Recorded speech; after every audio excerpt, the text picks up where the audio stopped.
Welcome to the freeCodeCamp Open Source for Good, Mail for Good application setup tutorial. I'm Quincy Larson. I'm going to walk you through setting up this application.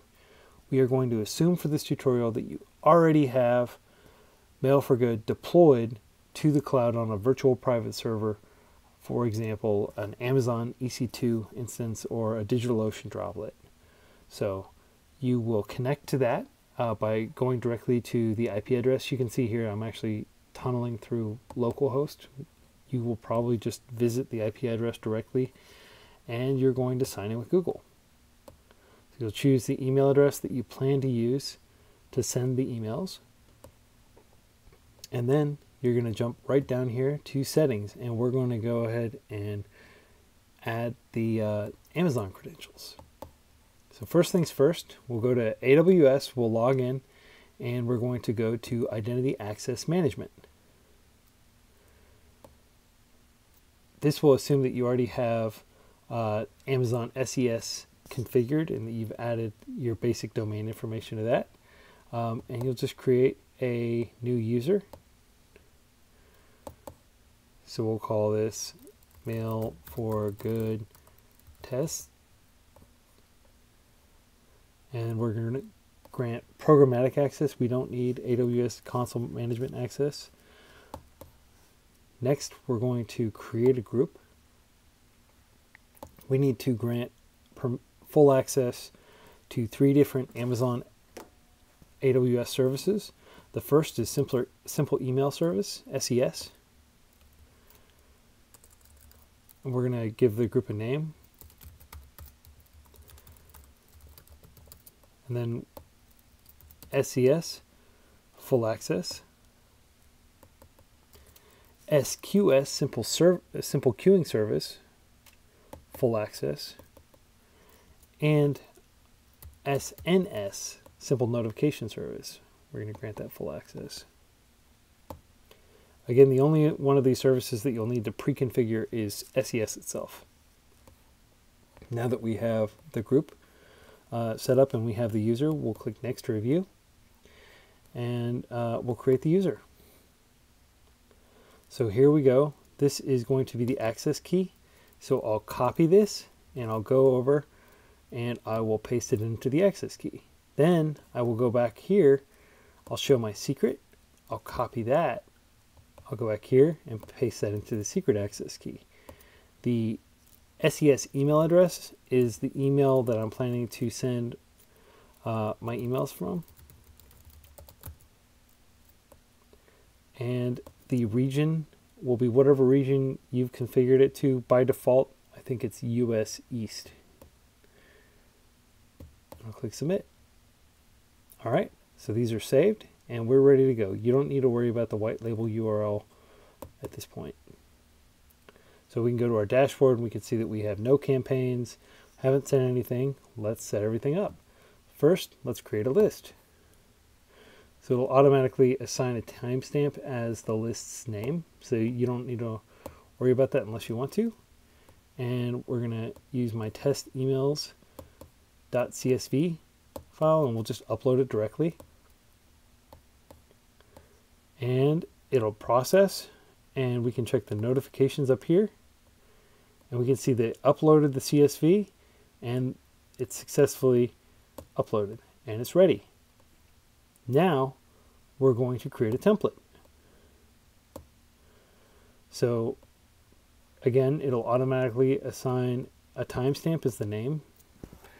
So I'll just use the name Quincy Larson as the sender and my email address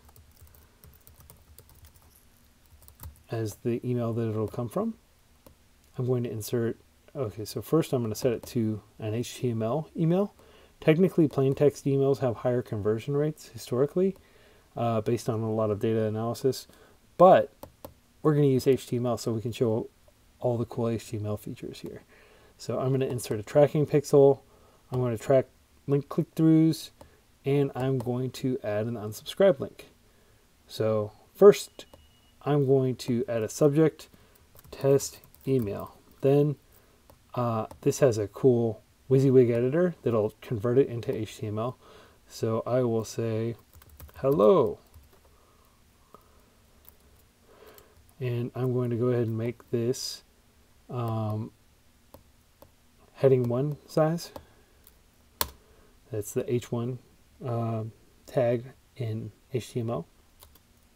And then I'm going to say greetings. Your email address is, and then I can use this form of insertion to add their email from the CSV. The CSV had an email column. Now I can add a link. Go to freeCodeCamp.com, and what I'll do is I'll just put a single thing in here, and I will use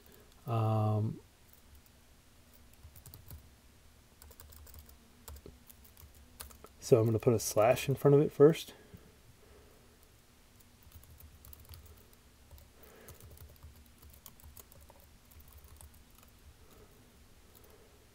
And then I close out the brackets like that. And then I'll say, sincerely, Quincy. And then I will, just to show you that you have full ability to like color it, I'm going to change the background color to this kind of orangey color. And you can do a lot of stuff with this in terms of text formatting. You want to make it a quote, maybe not, and you can insert links and stuff. So I'm going to go to the next step, and I can see a preview of what it's going to look like, and I'll save that template. Now that I have my list uploaded and I have my campaign or my template created, I'm going to create a campaign. So I will select a template, which is the template I created earlier. You'll see that as soon as I click that, it fills everything in below. And I'm going to select my list, and I'm going to come down here, and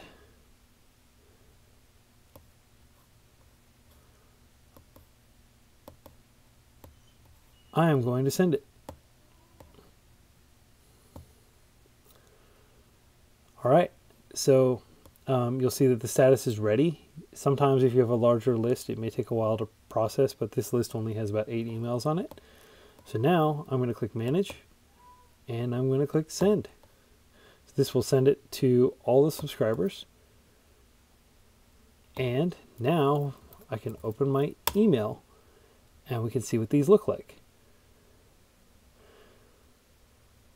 So first of all, I included 3 of my own emails. You can put like a +1, +2 behind your email, and it'll be recognized as a distinct email, but it'll still go to the same result place, at least with Gmail addresses. So you can see that here's the HTML, and click here, and it takes me to freecodecamp.com, and this is indeed my email address, so that interpolation worked properly. And then if I want, I can unsubscribe, and it'll give me this notice: you have been unsubscribed from this mailing list. Also, it'll email me this confirmation that the entire campaign was delivered. And so it has my campaign name, and it'll tell me that it was successfully delivered and that it took 0.00 minutes, which I think we can send about 100 emails a second, depending on your rate limits on Amazon SES. So unless this cracked like a list of at least 100, it probably wouldn't have even shown up on that. So I'm just going to archive these, and now we can go back over to Mail for Good, and we can go back to Manage Campaigns, and we can see that it'll take a minute for this to tick. Try to refresh it and see if that works. But basically, it's going to track the fact that we had a sent, a delivered, a complaint, and a bounced. And this has like a 2-minute heartbeat, I believe. So we just have to wait until it's completed, and then this should. Talk about the unsubscription let's go ahead and take a look real quick at one thing we can look at is we can see the if we go to the click-throughs, we can see that there was a click-through. We can see that 2 of them bounced, 5 of them were delivered. We had, here we go. We had 0 complaints, and for unsubscriptions, if we go to our list, we can see that we can see confirmation information from each of these. One of these lists will automatically complain. It's a complaint simulator from Amazon. One of these will automatically give an out of the office, and our software will basically unsubscribe people who bounce automatically. And then the one user that I unsubscribed manually is now unsubscribed as well. So our list went from 7 to 4, and we have all the data on exactly what happened there. So this concludes the Mail for Good tutorial. Mail for Good is completely open source. It's completely free. Amazon SES, I think, charges 1 penny per 100 emails sent. So it's like 10,000 emails for $1. It's extremely economical. You will not find a cheaper email service. And we are running this on a 10 or I think it's a 1 gigabyte. Is it 1 gigabytes? 1 gigabyte. 1 gigabyte AWS instance. 1 gigabyte DigitalOcean instance for I think $10 a month, and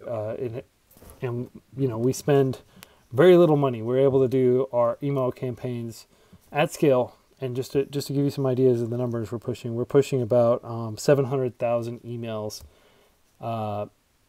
in about 3 hours, slightly more than 3 hours to send all those out with this, and it costs $70. So it's extremely inexpensive. And of course, since you have the server, all the email addresses stay within your system. They're not exposed to anybody else, and importantly, you have full control over this. You're not paying any sort of fees for having the list stored in the service, and you can export it. You have full control. So if you have any questions or anything, please send me an email, Quincy@freeCodeCamp.com, or better yet, visit the Mail for Good GitHub repo, and you can create GitHub issues for things that you'd like to see. We have a number of things that are already en route, and we welcome you to use this, and we welcome your questions, and our goal is just to build the best email campaign tool that we can build and make it as economical as possible for nonprofits and other small businesses to be able to reach their customers inexpensively and effectively. Thank you.